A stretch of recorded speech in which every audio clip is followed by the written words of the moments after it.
কুরবানির ঈদ সামনে রেখে পশু কাটাকুটির জন্য দা, ছুরি, চাপাতি সহ প্রয়োজনীয় সরঞ্জাম তৈরিতে রূপগঞ্জের কামারপল্লীতে চলছে ব্যস্ততা। দিনরাত পরিশ্রম করে এসব জিনিসপত্র বানাচ্ছেন কামাররা।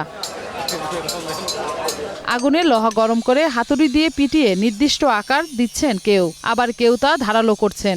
আমার বাধ্যতা আমলের ব্যবসা, তো আমরা এই ব্যবসা করে খুব ভালো আছি। লোহার দাম বেড়ে যাওয়ায় এবার উৎপাদন খরচও বেড়েছে, তাই খুব বেশি লাভ হচ্ছে না বলেও জানান কামাররা। এই যে ঈদের মধ্যে ছুরি চাপাটি আমরা আরো 1 মাস 2 মাস আগে বানাই ফেলাইছি। এখন কামারের কাছে সিরিয়ালই পাওয়া যায় না। এটা একটা সিজনালি ব্যবসা। তো মনে করেন দেশের পরিস্থিতিও ভালো না, ব্যবসার পরিস্থিতিও আমগো ভালো না।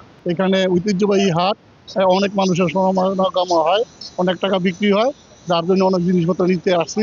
কামারি জিনিস, দাও, বটি, তারপরে চাপ্পর, ছুরি, মোটামুটি সব জিনিসই ভালো পাওয়া যায়। উপজেলা নির্বাহী কর্মকর্তা সাইফুল ইসলাম জানান, এলাকায় সন্ত্রাসী চক্র রয়েছে, তারা যেন কুরবানির পশু জবাই বা কাটাকুটির অস্ত্র কিনে খারাপ কাজে না লাগাতে পারে সে ব্যাপারে সতর্ক রয়েছে প্রশাসন। আমরা কামার যারা রয়েছে তাদেরকে সচেতন করার ট্রাই করছি যে যাদের প্রয়োজন তাদের কাছে সেল করার জন্যে, যাদের বয়স হয়নি, ছোট বাচ্চা কিংবা টিনেজ এজে আছে, স্কুল গোয়িং বাচ্চা, এই সমস্ত বাচ্চাদের কাছে, ছেলেদের কাছে যাতে এই ধরনের অস্ত্র বিক্রি না করে সেই জন্য তাদেরকে আমরা সতর্ক করছি, প্রচারণা চালাচ্ছি। এ বিষয়ে কামারদেরও সতর্ক থাকার পরামর্শ দিয়েছেন উপজেলা নির্বাহী কর্মকর্তা।